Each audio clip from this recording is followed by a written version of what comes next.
जी अस्सलाम वालेकुम, क्या हाल है? आप सब लोग खैरियत से हैं? आज एक बड़ा दिलचस्प किस्म का तबसरा मेरे नज़र से गुजरा। उसमें कहा गया कि चीफ जस्टिस ऑफ पाकिस्तान बहबूद आबादी का काम कर रहे हैं और अफवाज पाकिस्तान ज़राअत का काम कर रही है और हुकूमत को समझ नहीं आ रही कि उसने क्या करना है। तो अब ये बड़ी दिलचस्प किस्म की सूरत हाल है कि चीफ जस्टिस ऑफ पाकिस्तान ने बहबूद आबादी पे 2 दिन का एक सेमिनार किया है और उसमें इन्होंने बड़ा इनिशिएटिव लिया। अब सवाल ये है कि अगर चीफ जस्टिस ऑफ पाकिस्तान ये करेंगे तो गवर्नमेंट क्या करेगी, और अगर चीफ जस्टिस ऑफ पाकिस्तान ये कर रहे हैं तो गवर्नमेंट क्या कर रही है, गवर्नमेंट किस जगह पे है। असरात मलिक साहब हमारे साथ तशरीफ रखते हैं, बड़े ही शानदार रिपोर्टर हैं। आप यकीन करें कि ऐसे लगता है कि जैसे सुप्रीम कोर्ट ऑफ पाकिस्तान इनकी नब्ज़ है और ये उसको बाकायदा खुद ही चेक करके पूरे पाकिस्तान को बताते रहते हैं कि सुप्रीम कोर्ट ऑफ पाकिस्तान में हो क्या रहा है। तो सुप्रीम कोर्ट ऑफ पाकिस्तान में हो क्या रहा है मलिक साहब, पहली बात तो ये चीफ जस्टिस ऑफ पाकिस्तान का वैसे मुझे इनिशिएटिव अच्छा लगा, क्योंकि उसकी वजह यह है कि बहबूद आबादी देखें 25 करोड़ आबादी होगी पाकिस्तान की, रोटी पूरी नहीं हो रही और इस पे गवर्नमेंट को काम करना चाहिए था। अब हुकूमत काम नहीं कर रही तो चीफ जस्टिस साहब को तो काम करना चाहिए। चले कोई ना कोई तो कर रहा है। देखें जो सब जिस दिन 1 फरवरी को पहली स्पीच की चीफ जस्टिस उमर अता बंदयाल ने पिछले साल, तो उन्होंने कहा था कि जी ये पॉपुलेशन बड़ा इशू है पाकिस्तान का, हम 184.3 यानी 100 मोटो की जो जुरिस्डिक्शन है उसको इस्तेमाल करके इस मामले को देखेंगे। ठीक, लेकिन मसला ये हुआ कि उनके टेन्योर में एक तो सियासत इतनी आई, जजेस की लड़ाइयाँ शुरू हो गई, फिर पॉलिटिक्स जो आर्टिकल 95 का प्रोसेस नो कॉन्फिडेंस का इमरान खान के खिलाफ, उसको घर भेजा गया, या फिर आर्टिकल 63A, फिर कासिम सूरी की रूलिंग, फिर दोस्त मदारी की रूलिंग, फिर अगले साल अगर आप देखें इलेक्शन मैटर आ गया। तो इतनी चीज़ें आई कि चीफ जस्टिस साहब का जो एक उनकी ड्रीम था कि जी आबादी पे कंट्रोल करने के हवाले से कि जी हम काम करेंगे, वो लग रहा था कि वो नहीं है। तो इस दफ़ा उन्होंने कहा कि ये 100 मोटो का इस्तेमाल तो नहीं, तो इस दफ़ा जो सालाना कॉन्फ्रेंस होनी है तो वो 2 दिन हम इस पे बहबूद आबादी पे ही फोकस करें।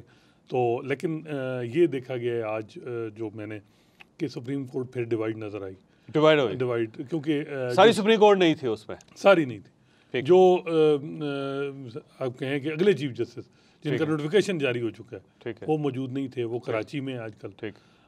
इसके अलावा जस्टिस सरदार तारिक भी नहीं थे, जस्टिस अतर मिनल्ला, जस्टिस मंसूर अली शाह, ये दोनों जजेस भी नहीं थे। अतर मिनल्ला साहब तो शायद बाहर है, मुल्क से बाहर हैं, और जस्टिस मंसूर अली शाह भी बाहर हैं। लेकिन ये फ़ायदा हुआ कि 2 जो इस साइड के धड़े, जो अमूमन चीफ जस्टिस साहब समझते हैं कि हम मेरे धड़े के नहीं हैं, या जो लोग समझते हैं, जैसे अमीनुद्दीन खान और जैसे याही अफरीदी, वो मौजूद थे कॉन्फ्रेंस। तो इस हद तक चीफ जस्टिस साहब की कामयाबी हुई कि 2 जजेस उनके साथ आज थे कॉन्फ्रेंस में। लेकिन तो इस कॉन्फ्रेंस में बाकी पूरे तमाम सूबों के सेक्रेटरी से, मिनिस्टर्स से क्या थे इसमें? ये देखें, आज 2 सेशन हुए मुनक़िद, फिर कल होने 3 सेशन। तो इसमें यही कहा गया कि एक तो आज सेशन ये था कि जी जो साकिब निसार साहब की एक जजमेंट थी 2018 में कि आबादी के कंट्रोल करने के, उन्होंने कहा था कि जी अगर लॉन्ग मार्च भी मुझे करनी हुई आबादी को कंट्रोल करने के हवाले से मैं करूँगा। अब लॉन्ग मार्च का इसके साथ क्या ताल्लुक है, ये उस वक्त वो भी बड़ी मजे की बात है। उससे पहले वो ज़रा डैम बनाना चाहते थे, फिर उन्होंने कहा मैं चारपाई डाल के यहाँ बैठ जाऊंगा। यही बात, डैम भी नहीं बना सके, चारपाई भी नहीं डाली, और लॉन्ग मार्च भी नहीं कर सके। लॉन्ग मार्च भी नहीं। वो अब ये है कि साकिब निसार साहब की वो जो जजमेंट है उसकी इम्प्लीमेंटेशन पे एक सेक्शन था जो जस्टिस इजाजुल एहसन हेड कर रहे थे। तो मुख्तलिफ प्रोविंस के जो ऑफिशियल थे वो आए, उन्होंने बताया कि उसकी इम्प्लीमेंटेशन उस फैसले की किस हद तक हुई है, किस हद तक रह गई है। इसके अलावा एक इंटरनेशनल कुछ लोग थे जो इस हवाले से उन्होंने बातचीत की। अब अगला सेशन सुबह 9 बजे होगा। तो इस पर अगर फैसला कर देती है सुप्रीम कोर्ट ऑफ पाकिस्तान कुछ के आप जे इसको कंट्रोल करें, या कोई भी शख्स 2 बच्चों से ज़्यादा बच्चे पैदा नहीं कर सकता, या हुकूमत पाकिस्तान इसके ऊपर को मैयर ले, या इसके अलावा कोई और जो फैसला कर दे सुप्रीम कोर्ट ऑफ पाकिस्तान, तो फिर अब अगला सवाल ये है कि उस फैसले की सेंटिटी क्या होगी, और उसे गवर्नमेंट ऑफ पाकिस्तान अगर ना करना चाहे तो क्या हो सकता है? नहीं, मेरा ख्याल है कि वो उस तरफ जा भी नहीं। आज तो चीफ जस्टिस साहब ने कहा कि हम ये नहीं कह रहे कि अब पॉपुलेशन कंट्रोल, हम तो कह रहे हैं जो पॉपुलेशन है उसका स्टैंडर्ड बेहतर किया जाए। तो वो क्योंकि जब क्रिटिसिज्म बहुत ज़्यादा आया तो वो अब उस तरफ नहीं, वो कहते हैं कि जी जो लोग हैं उनको स्किलफुल होना चाहिए, इस तरह लोगों की तवज्जो होनी चाहिए। तो आज उनका ये है। तो ये मेरा ख्याल है जस्ट एक 2 दिन इस पर तकारीर होंगी, आखिर में एलामिया जारी हो जाएगा, इससे ज्यादा कुछ नहीं। इससे कोई फायदा, इससे ज्यादा आर्डर कोई नहीं देगी, आर्डर तो हो ही नहीं सकता।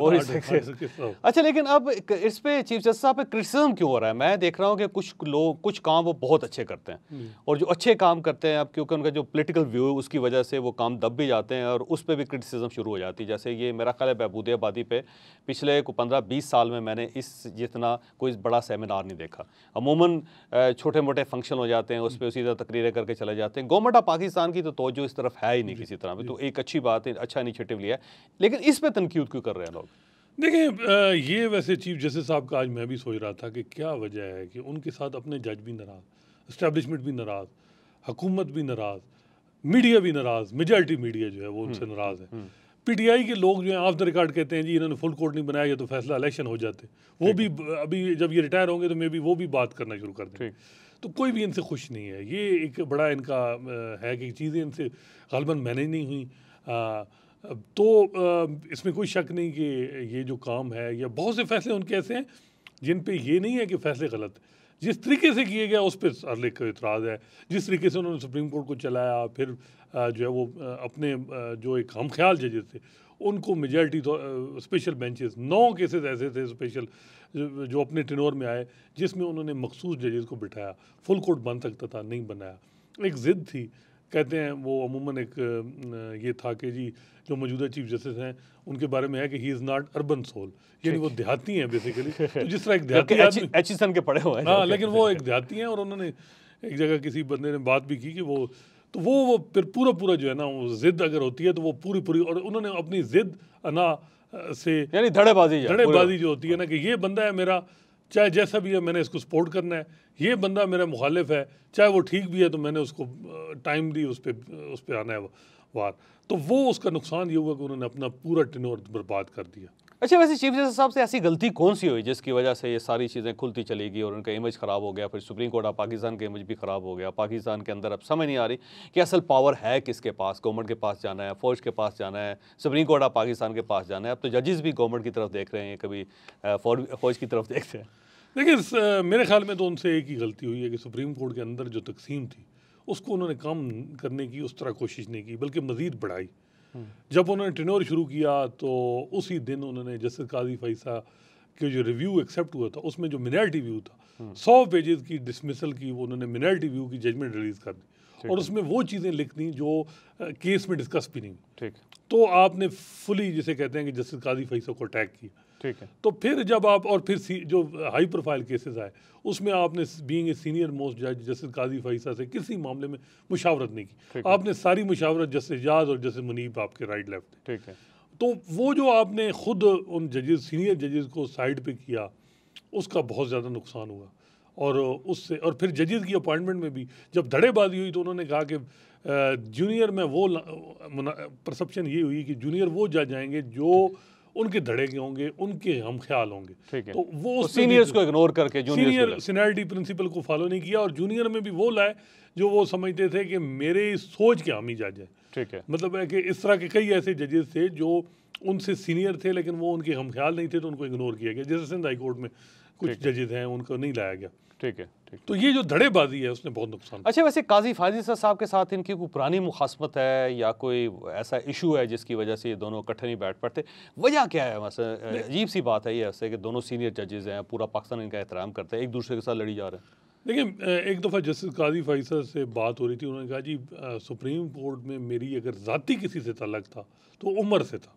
अच्छा, यानी उमर से मेरा ज़ाती तलक, जैसे जब वकील के तौर पे उमर अता बंदियाल साहब और काजी फैसल साहब का बहुत क्लोज रिलेशनशिप था। ठीक। नाराज़गी उनकी साकिब निसार से थी।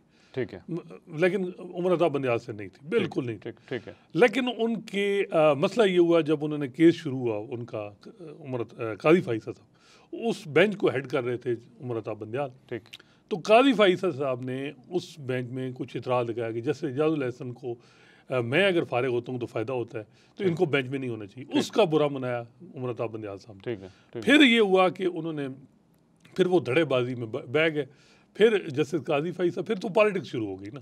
ठीक है। तो मेरा ख्याल है कि कोई एक महीने में हर महीने कोई ना कोई एक ऐसा काम हो जाता है जिससे उनके तलक़ात मज़ीद ख़राब हुए। इवन रमज़ान में बड़ी शदीद किस्म की तलख कलामी हुई दोनों के दरमियान। ठीक है। जब जजेस अपॉइंट हुए पिछले साल, उस वक्त भी बताया जा रहा है नवंबर में भी बहुत ऐसी बातें भी जस्टिस काजी फैसल ने की हैं जो गालबन बात हो भी नहीं, आम आदमी भी ना करे, तो उससे ज़्यादा तलखियाँ बढ़ी। वो तो जो ऑडियो लीक हुई थी या ऑडियो रिलीज की गई थी, उन्होंने कोई किसी फैमिली उनका एक केस आपको पता है, तो उसका वो जिक्र किया था उनके कज़न के हवाले से।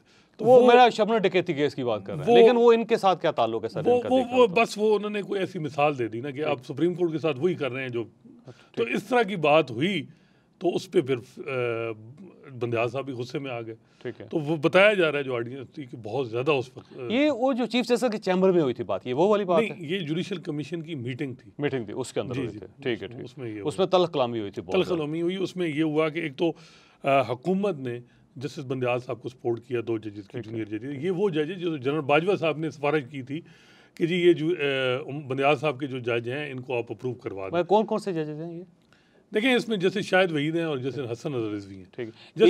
इन दोनों की सिफारिश आपका ख्याल ये है कि जनरल बाजवा साहब ने की थी? देखें, ये तो बड़ा वाज़े, अभी लॉ मिनिस्टर जो हैं नज़ीर उन्होंने कहा जी कि हमें जनरल बाजवा ने कहा था कि जी आप इन जजेस को जो बंदयाल साहब चाह रहे हैं आप सपोर्ट करें। ठीक है। जैसे अतर मिन अल्लाह पे यूनानिमस हो गया था। ठीक है। ये 2 जो जज थे इन पे हुकूमत ने, क्योंकि गवर्नमेंट राजी नहीं थी, मेरा ख्याल है मियां नवाज शरीफ भी राजी नहीं थे और वो कह रहे थे सीनियर मोस्ट की तरफ जाएं, और आज़म नज़ीर तारड़ साहब भी तैयार नहीं थे। फिर आज़म नज़ीर तारड़ साहब उठ के चले गए, मेरा ख्याल इस वो रिज़ाइन बाद में उनको करना पड़ा। वो खैर वो अलग इशू था, लेकिन वो उस वजह से उनको इलेक्शन में भी उस ग्रुप को हारना पड़ा, इंडिपेंडेंट ग्रुप जो आसमा ग्रुप था। लेकिन ये है कि उसमें काजी साहब भी बड़े नाराज़ थे हुकूमत से कि आप लोगों ने जो है वो जूनियर जजेस को, जो अभी इस वक्त सुप्रीम कोर्ट में मेजॉरिटी है, बताया जाता है वो भाई जब ये अभी मसला हुआ 8 साल का, तो उन्होंने ये बातें भी हुई कि ये तो हुकूमत ने खुद जो है वो चीफ जस्टिस बंदयाल के हाथ मजबूत किए हैं जब जूनियर जजेस को लाए। तो वैसे जनरल बाजवा साहब को क्या इंटरेस्ट हो सकता है उसमें? वो क्या उमर अताब बंदयाल साहब ने उससे रिक्वेस्ट की थी कि आप गवर्नमेंट से कहें? देखिए, अब ये बातें तो अब मजीद बाजवा साहब कर देंगे किसी दिन, अगर उनसे किसी ने पूछा तो। लेकिन ये था, बज़ाहिर ऐसा लग रहा था कि इलेक्शन मैटर से पहले एस्टैब्लिशमेंट चाह रही थी कि चीफ जस्टिस उमर अताब बंदयाल को किसी मामले में भी तंग ना, बल्कि उनको फैसिलिटेट किया जाए। ठीक है। उन्होंने अटार्नी जनरल के मामले में जब था मंसूर अमान जो अब अटार्नी जनरल, हुकूमत ने नोटिफिकेशन जो है वो रुक गया था कि जी जस्टिस बंदयाल नहीं मान रहे। फिर शहजाद इलाई वो उनको बनाया, वो क्योंकि जैसे एजाजुल हसन के जूनियर एक ही फॉर्म के रहे थे, तो फिर हुकूमत ने फिर 2 महीने बाद उनको फारिग कर दिया, क्योंकि वो जब इलेक्शन मैटर के बाद जब इतना ज़्यादा क्लैश बढ़ा, तो एस्टैब्लिशमेंट ने ये चाह रही थी कि भाई बंदयाल साहब को किसी तरह भी उनको फैसिलिटेट भी किया जाए या उनको तंग इस तरह खामखा ना किया जाए। लेकिन जब इलेक्शन मैटर उठाया फरवरी पंजाब का ये जो 14 मई का जो फैसला हुआ था, उसके बाद मामलात ख़राब हो गए और पहली दफ़ा मेरा ख्याल है कि किसी चीफ जस्टिस की एस्टैब्लिशमेंट से इस तरह जो है वो तल्लुकात में वो कोऑर्डिनल रिलेशनशिप कहेंगे जो भी, वो नहीं है, वो बल्कि तनाव है बहुत ज़्यादा। ठीक। अच्छा, ये फरमाइए, आज़म नज़ीर तारड़ साहब जो हैं उन्होंने ये कहा था कि मैं इन जजेस को सपोर्ट नहीं करूंगा, क्योंकि उस वक्त उन्होंने उमर अताब बंदयाल साहब की बात मानने से इनकार कर दिया था। फिर उन्होंने बाकायदा मान भी ली बात और फिर इस्तीफ़ा भी दिया। ये क्या इस्तीफ़े का क्या चक्कर था? फिर बात मानी क्यों गई थी और फिर उसके बाद पछता क्यों रहा वो? देखिए, वो बात तो जो थी ना इस्तीफ़े वाली, वो तो वजह ये थी कि जनरल बाजवा ने डिमांड की, आपको याद होगा आसमा जहांगीर कॉन्फ्रेंस हुई, कॉन्फ्रेंस में, हाँ, वहाँ नारे लगे थे और ये स्टेज पे बैठे थे, इन्होंने प्रोटेस्ट नहीं किया। इन्होंने उस पे उन्होंने कहा, फिर ये नवाज शरीफ उस वक्त ये भी नहीं, नून लीग भी नहीं चाह रही थी कि पीडीएम गवर्नमेंट भी कि हम जनरल बाजवा को नाराज़ करें, तो इन्होंने फिर लॉ मिनिस्टर ने रिज़ाइन दिया। लेकिन जिस दिन जनरल बाजवा जो है उसी दिन अगले दिन वो आ गए, दोबारा वापस आ गए। तो इसका मतलब जनरल बाजवा ने प्रोटेस्ट किया होगा कि यह क्यों हो रहा है? बिल्कुल उसकी वजह से। और आज़म नज़ीर तारड़ साहब वहाँ पे क्यों बैठे हुए थे? बिल्कुल आके ये किया और इस वजह से मेन वजह ये थी। बिल्कुल ठीक है, ठीक है। अच्छा, ये फरमाइएगा कि अब जो किसी लेवल पे क्या काजी फायज़ ईसा साहब और जो उमर अताब बंदयाल साहब के दरमियान कोई तल्लुकात बेहतर हो सकते हैं या नहीं? देखें जो साहब, ये बड़ा मुश्किल है, मेरा ख्याल है उस तरह एफर्ट भी नहीं हुई। अब तो एफर्ट टाइम ही कोई नहीं रहा, अब टाइम ही नहीं रहा, 1.5 साल, 1.5 महीना भी नहीं रहा, 2 महीने रह गए। फिर ये है कि अभी डेटा जारी हुआ जजेस की, वो जो कि किस किस जज ने बीइंग ए प्रिजाइडिंग जज कितने फैसले डिसाइड किए। अब बंदयाल साहब ने अपना जो बताया कि वो 8,000 केसेस हैं और काजी साहब का 1300 समथिंग है, ठीक है। अब उस डेटा पे भी लोग हैरान है कि वो किस तरह डेटा जो है वो उसकी स्टडी की गई, किस तरीके से वो मुरतब किया गया। अब उसमें मेरा ख्याल है, उम्मीद ही है कि जैसे काजी फैसल भी को डेटा स्टडी एक जारी करेंगे, ठीक है, और वो भी बताएंगे कि क्या मेरे कितने केस मेरे पास लगाए गए, कितने मैंने डिसाइड किए, और दूसरे जजेस के भी बताएंगे जो 8,000 डेटा जिनका है वो किस तरह है, क्या बल्क केसेस, क्योंकि अमूमन एक होता है कि कई केसेस चीफ जस्टिस को यहाँ एडवांटेज है सुप्रीम कोर्ट में, वो जैसे मुनीब अख्तर कहते हैं उनके अपने फैसलों में भी कि chief justice is the master of roster, वो एवरीथिंग, वो बेंच की कंपोजिशन और केस की फिक्सेशन, वो अपने पास टाइम बार्ड केसेस लगा सकता है, वो ऐसे केसेस लगा सकता है कि वो बल्क केसेस, यानी वो एक के साथ कनेक्टेड मैटर होंगे 100 केस। अब जिस अगले हफ्ते लगा हुआ है एक डिसाइड करेंगे 800 हो जाएंगे, बिल्कुल वो इस तरह के। तो चीफ जस्टिस को बहुत एडवांटेज है, सुप्रीम कोर्ट में रूल्स ही ऐसे बने हैं, और ट्रांसपेरेंसी तो है नहीं केसेस की फिक्सेशन में और बेंच। अगले हफ्ते कौन सा केस लग रहा है जैसे आप कह रहे थे? एक केस मैं अभी देख रहा था कॉल इसमें, वो 111 कनेक्टेड जो है वो केसेस है, वो चीफ जस्टिस साहब के बेंच में। अब वो जब अगर वो डिसाइड होगा तो नंबर तो ये आएंगे कि 111 केस जो है वो डिसाइड करती हैं। ठीक हो, तो इस तरह यानी वो एक केस है, वो अगर डिसाइड हो जाए। अच्छा, ये क्यों कहा जा रहा है कि अगला हफ्ता बड़ा सेंसिटिव है, और इस हफ्ते में क्योंकि 2 केसेस चलने वाले हैं, एक 18 जुलाई को होगा, दूसरा 21 जुलाई को होगा। एक जो सुप्रीम कोर्ट ऑफ पाकिस्तान का प्रैक्टिस एंड प्रोसीजर एक्ट है उसका केस है, और दूसरा जो है वो मिलिट्री कोर्ट्स का केस है। तो ये दोनों केस जो कहते हैं कि ये फैसला कर जाएंगे बंदयाल साहब जाते जाते। देखिए, बंदयाल साहब के रिमार्क्स से तो लग रहा है कि नहीं, उन्होंने कहा जी सिविलियन का जो ट्रायल है ये नहीं कि हम ये वो कानून गलत क्या है कि ये ट्रायल हो सकता है, लेकिन सेफ गार्ड और जो कानून फॉलो हुआ वो उसको हम करेंगे, और due process, fair trial. Imran Khan साहब को जाते जाते बचा जाएंगे वो? नहीं, वो ये नहीं कहेंगे कि कानून गलत है, सिविलियन का ट्रायल नहीं हो सकता, ये मेरा नहीं ख्याल वो कहेंगे। अभी तक तो जो था वो ये कहेंगे कि ये काम करें ताकि प्रोसेस में फेयरनेस आए, और ड्यू प्रोसेस और आर्टिकल 10A और ये अपील का हक हो, और ये चीज़ें, और कौंसल अपनी मर्जी का हो, और उनको पूरा रिकॉर्ड दिया, कंडीशंस लगा देंगे उसके ये चीज़ें हैं इस तरह की बात। और उसमें इमरान खान साहब को फ़ायदा होगा इसका? मेरा ख्याल है कि इमरान खान का तो हुकूमत भी, मौजूदा हुकूमत भी नहीं चाह रही कि फ़ौजी अदालतों में ट्रायल हो, ठीक, एक प्रेसिडेंट नहीं बनना चाह रही। ठीक, अब देखना होगा कि क्योंकि तो मेरा ख्याल एस्टैब्लिशमेंट भी नहीं चाह रही, अब पहले चाह रही थी लेकिन अब नहीं एस्टैब्लिशमेंट चाह रही। वो समझती है कि सिविलियन कोर्ट में इनका केस चलना चाहिए, नहीं तो एक स्कार लगेगा फौज के ऊपर इस चीज़ का भी, और वो नहीं लगाना। देखिए, वही मैं कह रहा हूँ कि ये प्रेसिडेंट बनेगी, और कोई प्रेसिडेंट अच्छी भी नहीं है, तो वो 102 हैं लोग। अच्छा, मज़े की बात है जोई साहब, इसमें बड़ा मसला है कि जो एंटी टेररिज्म कोर्ट में सजाएं हैं वो बहुत ज़्यादा है, वो 20-20 साल भी हैं, खौफनाक। और इधर बताया जा रहा है मिलिट्री कोर्ट में 2 साल, 3 साल, 10 साल, 10 साल, 15 साल भी है। तो ये बड़ा है कि अब यही जैसे सरदार तारिक कह रहे थे कि आप एतजाज़ एहसन और लतीफ़ खोसा और ये लोग आ तो गए, इन्होंने उन लोगों से पूछा है 102 से, क्या पता वो खुद ही चाह रहे हो कि हमें फौजी अदालतों में ट्रायल हो ताकि हमारी सज़ाएँ कम हो, क्या पता आर्मी चीफ के पास माफ़ीनामा हो तो वो हमें माफ़ कर दे, कोई ऐसी चीज़। कोई गवर्नमेंट बदल जाती है, कोई यह हो जाता है, या अमूमन ये होता है कि जी चले ये लोगों ने ये कोई वीडियो जारी कर दें, और एक सज़ा के बाद एक स्ट्रक्चर, एक जो है वो प्रेसिडेंट सेट होने के बाद में भी कुछ अरसे बाद हो भी जाए। लेकिन इधर तो बड़ा मसला है एंटी टेररिज्म कोर्ट में, तो वो यही बात जैसे सरदार तारिक ने भी की थी।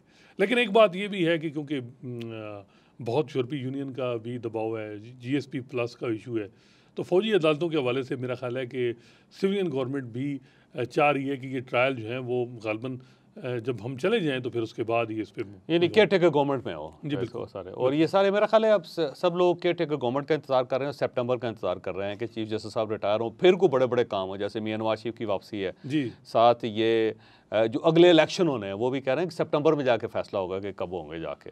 अभी जो कुछ भी हो जाए गवर्नमेंट चली जाएगी, लेकिन कुछ अरसे तक समझ नहीं आएगी कब करना है, वो जस्टिस साहब जाएंगे तो फिर फैसला होगा कि कब हमने इलेक्शन करवाना है। बिल्कुल, ये इसमें कोई शक नहीं है कि कोई इस्टेब्लिशमेंट का बिल्कुल ट्रस्ट नहीं रहा मौजूदा चीफ जस्टिस। इवन रमज़ान में 3 घंटे की ब्रीफिंग दी इलेक्शन मैटर के हवाले से कि जी इलेक्शन के हवाले से हम क्यों बिजी हैं, क्यों नहीं अपनी। उसके बाद एक आपको याद होगा डिफेंस मिनिस्ट्री ने एक CM में दायर की कि आप रिव्यू करें अपने फैसले को, ठीक है, लेकिन उससे भी मेरा ख्याल है कि चीफ जस्टिस साहब ने नहीं की, और बज़ाहिर ऐसा लगा कि उससे भी वो एक अफेंड हुए हैं। और चीफ जस्टिस साहब का अब यही है कि वो एक अपना टाइम बस पास करेंगे। मेरा नहीं ख्याल उन पे वो ट्रस्ट करेंगे एस्टेब्लिशमेंट। अच्छा, एक चीज़ ये भी कही जा रही थी कि शायद वो छुट्टी ले लें चीफ जस्टिस ऑफ पाकिस्तान और जल्दी रिटायरमेंट ले लें, एक आध महीने की सेक्रीफाइस करके, क्योंकि तो वो चाह रहे होंगे कि मैं इज़्ज़त बचा के आराम से निकलूँ इस सारी मामले से। ये बात दुरुस्त है या अभी ख्याल तक तो कोई ऐसा नहीं लग रहा, बल्कि वो अमूमन वो हज पे भी नहीं गए अपने टेनोर में। वैसे वो बड़े मजहबी हैं हर लिहाज। तो ये होता है कि जब आप ओहदे पे हों तो आपको बड़ा अच्छा वहाँ जो है वो प्रोटोकॉल के साथ हज आप जो है वो कर सकते हैं, लेकिन नहीं गए। इसके अलावा कहीं मुल्क से बाहर गए ही नहीं एक दफ़ा भी अपने टेनोर में। दौरा नहीं किया ग़ालिबन ये वैद बड़े अरसे बाद ये चीफ जस्टिस होंगे जो अपने टेनोर में बैरून मुल्क कोई सफ़र ही नहीं। वजह क्या है वैसे? वजह वाज़ेह है कि जस्टिस काजी फैज़ साहब पे ट्रस्ट नहीं है। ठीक है, यानी ये इतना ज़्यादा इनसिक्योरिटी है कि मैं जाऊंगा तो वो ज़ाहिर है वो काम होंगे और फिर कोई गड़बड़ हो सकती है। बिल्कुल। इवन जब वो एक्टिंग चीफ जस्टिस थे तो जस्टिस काजी फैज़ के सामने कोई सहाफ़ी गया कि जी सहाफ़ियों को हरासा किया जा रहा है, FIA के नोटिस आ रहे हैं, आप हमें कोई रेस्क्यू करें। उन्होंने नोटिस कर दिया। इन्होंने एक्टिंग चीफ जस्टिस के तौर पे बंदयाल साहब ने उस नोटिस पे ऊपर से एक सो मोटो ले ली और 5 रुकनी बेंच बना दिया, उनको साइड पे करके वो फैसला ही वापस करके, और ये कह दिया कि अगर आप 16 जज भी सो मोटो लें तो वो मामला चीफ जस्टिस को भेजेंगे। चीफ जस्टिस फिर देखेगा कि वो मैटर किसके पास लगाना है, अप्रूवल जो है वो चीफ जस्टिस देगा। तो इतना उन्होंने स्ट्रेंथन किया है चीफ जस्टिस के ऑफिस को और उसको मतलब को लेनान बनाया। मलिक साहब, मैंने ब्रेक लेनी है और ब्रेक के बाद ये जो दूसरा हिस्सा है ये शाम के वक्त चलेगा। ख्वाजा साहब आप ये प्रोग्राम देख रहे हैं, इसके अंदर बहुत ही मज़ेदार इंफॉर्मेशन है। असल इंफॉर्मेशन इसके बाद अगले वाले हिस्से में है, तो रात 9 बजे इसका दूसरा हिस्सा प्ले होगा, आप उसको ज़रूर देखिएगा।